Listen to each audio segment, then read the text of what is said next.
جواد محسن academy میں طلباء کے منزل و مقاصد کے موضوع پر سالانہ پروگرام کا انعقاد کیا گیا۔ پروگرام میں بستی جام، وجہ والا، چاہ ولی داد، کوٹ چٹھا اور آدم والا کے اسکولوں کے طلباء نے حصہ لیا۔ ریٹائرڈ ہیڈ ماسٹر امیر بخش وڈانی، محمد نواز بھٹا، مولانا اکبر قریشی سمیت سابق کونسلر غلام رضا رمضانی اور دیگر نے شرکت کی۔ اس بارے میں رپورٹ کر رہے ہیں راول خان وڈانی۔ طلباء کے منزل و مقاصد کا آغاز کے نام سے سالانہ پروگرام کیا جاتا ہے۔ ہر سال کی طرح اس سال بھی جواد محسن اکیڈمی میں سالانہ پروگرام ہوا۔ اس پروگرام کا اہتمام محسن جواد اکیڈمی کے پرنسپل محسن عباس نے کیا۔ علاقے کے مختلف سکول کے بچوں نے پروگرام میں شرکت کی، جن میں گورنمنٹ پرائمری اسکول بستی جام، گورنمنٹ مڈل اسکول بستی جام، گورنمنٹ پرائمری اسکول وجہ والا، باب العلم اسکول سسٹم وجہ والا، پاکستان اسکول سسٹم چاہ ولی داد، الشہباز اسکول سسٹم، دارائن public high school Kot Chhatta, government boys higher secondary school Kot Chhatta, right وے اسکول سسٹم وجہ والا، گورنمنٹ پرائمری اسکول آدم والا شامل ہیں۔ پروگرام میں شرکت کرنے والے معزز مہمانوں میں سے ماسٹر امیر بخش خان وڈانی، محمد نواز بھٹا،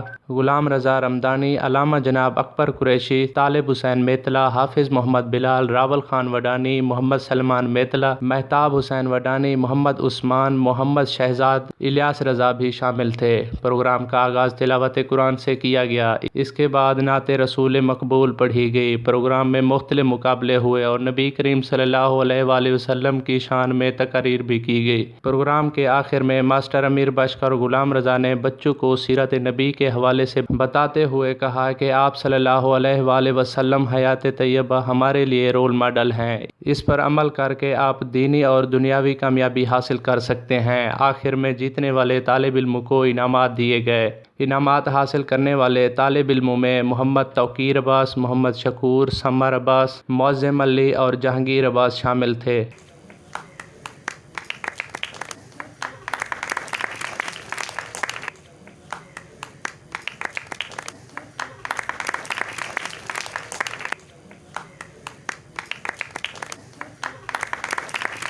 پروگرام کا اختتام قومی ترانے سے کیا گیا۔